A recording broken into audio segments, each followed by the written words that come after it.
Bonjour à tous et bienvenue dans votre JT sur Book TV. À la une de cette édition du lundi 20 mars 2023, la folie Top Chef qui s'est emparée de l'école de la Bergerie, grand gagnant de cette édition. Le prochain carnaval municipal qui est en préparation. Nous parlerons aussi de la vigilance sécheresse sur Bouc-Bel-Air en recevant Bénédicte Moisson-Deveau de la préfecture des Bouches-du-Rhône. Et puis nous reviendrons en images sur la semaine allemande organisée par le comité de jumelage et sans oublier bien sûr la météo qui suivra donc ce JT. C'était la folie vendredi dernier dans le réfectoire de l'école de la Bergerie. Richard Magnier, le maire de Bouc-Bel-Air, accompagné de son adjointe Corinne Lemeu, sont venus annoncer la victoire des demi-pensionnaires de l'édition 2023 de Top Chef.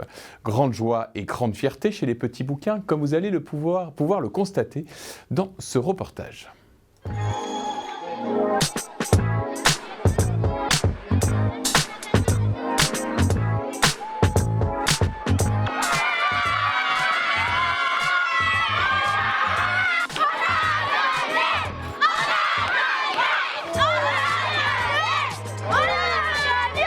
Grand gagnant de l'édition Top Chef 2023 et l'école de la Bergerie.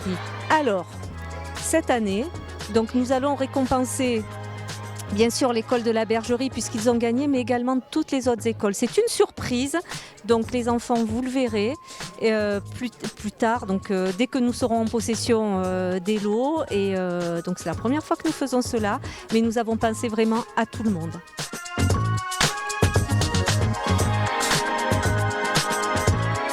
Je suis très heureux, mais aussi un peu déçu pour les autres écoles.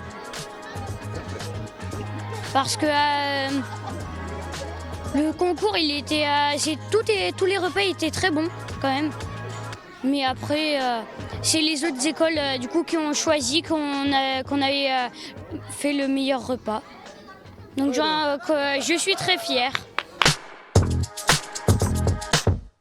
C'est sur une idée d'ailleurs d'un chef cuisinier qui habite la commune de Bouc-Bel-Air depuis quelques années que nous avons fait ça, c'est M. Fréval, que nous avons fait ça, et l'important c'est que les enfants s'impliquent dans le bio, dans les bons aliments, dans la bonne façon de les faire, et surtout qu'on sorte un peu du steak frites. Parce que le steak frites, c'est pas du tout... Il n'y a pas que ça, quoi. Il y a autre chose. Il faut que le goût, il découvre le goût. Voilà, c'est l'éducation, tout simplement.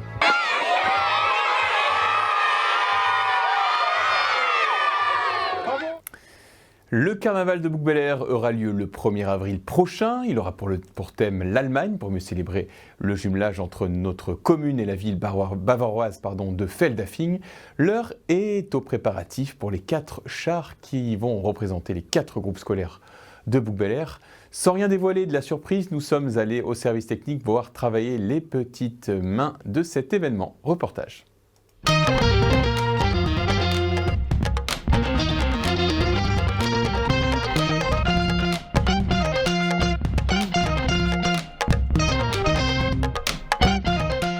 On est actuellement au service technique pour la préparation des chars pour le carnaval 2023 qui se tiendra le 1er avril prochain sur le thème de l'Allemagne. Donc nous avons 4 chars, donc un par école. Nous sommes donc en train de les peaufiner avec les animateurs de l'UFCV. Et nous ne pouvons pas tout vous montrer aujourd'hui car c'est un secret, vous verrez tout ça le 1er avril.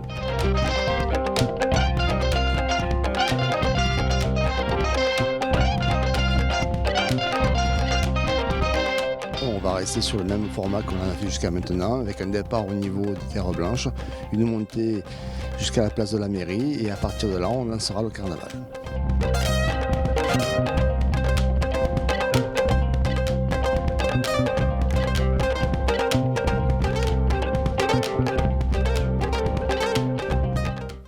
Alors on l'a vu, le carnaval sera pour thème l'Allemagne et justement la semaine allemande organisée par le comité de jumelage s'est achevée. Exposition au château sur Feldafing, conférences, concert d'orgue dans l'église Saint-André et première fête de la bière dans la salle Charles Aznavour. Le comité de jumelage de Bouc-Bel-Air présidé par Robert Garcin a réussi à tirer les bouquins sur la culture et les traditions germaniques et notamment bavaroises. La fête de la bière a réuni plus de 130 personnes samedi soir aux Terres Blanches pour un moment moment convivial et festif autour de la gastronomie allemande, repas qui a été pris en musique. Dès le mois de février, la préfecture des Bouches-du-Rhône a pris un arrêté sécheresse et Bouc-Bel-Air est dans une zone où la vigilance est de mise concernant l'eau.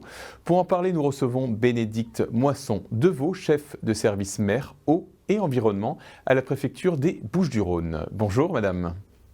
Bonjour. Comment peut-on expliquer cette situation de sécheresse et cet arrêté ? Alors en fait, plusieurs facteurs expliquent cette situation de sécheresse qui effectivement étonne en période hivernale, puisque nous faisons face à un déficit global de précipitations depuis plusieurs années, mais depuis plus de 2 ans, on peut observer que les périodes de recharge habituelles, donc c'est ce qu'on appelle les périodes de recharge, c'est les saisons automne-hiver, fin d'hiver, notamment présentent peu ou insuffisamment de précipitations pour recharger les nappes du département. Donc effectivement, c'est dans ces saisons, notamment septembre, octobre, novembre, que les nappes et que les cours d'eau vont pouvoir se recharger, puisqu'à ce moment-là, les plantes sont en période végétative. En revanche, les pluies habituelles de printemps sont beaucoup moins bénéfiques pour les nappes, en termes de rechargement, dans la mesure où les plantes, et notamment l'agriculture, va commencer à avoir besoin d'eau pour l'irrigation et l'arrosage.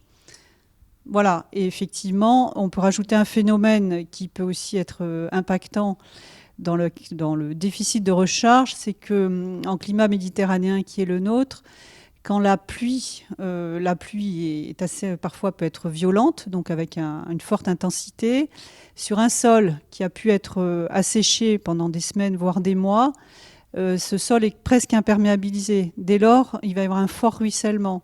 Et le ruissellement, comme son nom l'indique, il va courir et la pluie va circuler très vite, ce qui fait qu'elle va moins bénéficier au rechargement puisqu'elle va moins s'infiltrer. Alors cet état de sécheresse implique un bon usage de l'eau pour tout le monde ? Alors effectivement, tout le monde est concerné en fait. Il n'y a pas, c'est pas moi, c'est l'autre. Tout le monde est concerné par la sobriété. C'est un terme qui maintenant est devenu très courant. On l'a employé beaucoup pour l'énergie. Je pense qu'il faut adopter les mêmes comportements qu'on peut l'avoir sur l'énergie, c'est-à-dire une sobriété complètement partagée. Il faut que tout le monde soit sensibilisé, responsabilisé à une approche économe de l'usage de l'eau. Donc ça peut effectivement prendre plusieurs formes. Ce sont des réflexes de simple et de bon sens qui doivent être adaptés au quotidien par les uns et les autres. Par exemple, de façon structurelle dans un jardin. Je dis structurelle parce que ça ne s'improvise pas de planter des arbres notamment qui sont adaptés à la sécheresse ou des haies ou même des fleurs. Mais enfin, c'est surtout les arbres de haute tige. Il faut privilégier les plantes locales qui sont adaptées à la sécheresse, à la chaleur, qui ont besoin de peu d'eau et il faut arroser que si c'est nécessaire. Il faut savoir qu'effectivement, pendant l'été, il peut rester c'est normal que pendant plusieurs semaines, il ne pleuve pas. Ce n'est pas une anomalie. Donc il faut que la plante arrive à supporter ça. Voilà, on peut recycler son eau, tout le monde sait faire ça. On récupère l'eau de lavage des légumes, on la met sur ses arbres, au pied des arbres. L'eau de cuisson des aliments, évidemment, il faut qu'elle soit plutôt froide. Les gouttières, ça c'est quand même assez habituel, mettre des récupérations de gouttières pour les arrosages individuels. L'eau du robinet domestique, on en entend beaucoup parler en ce moment dans les médias, mais effectivement, on n'est pas obligé de laisser couler le robinet quand on se lave les dents, quand on se lave les mains, quand on fait la vaisselle.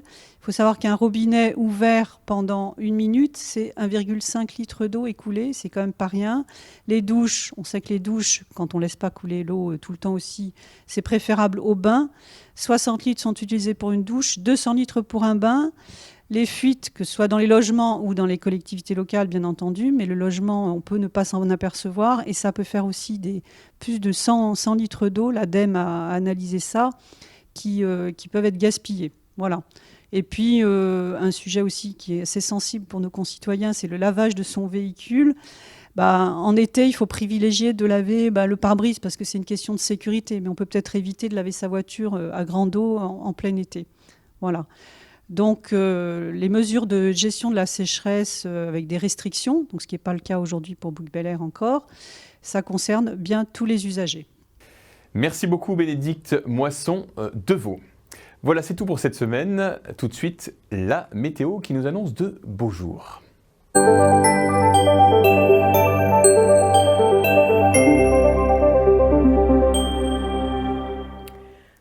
à tous.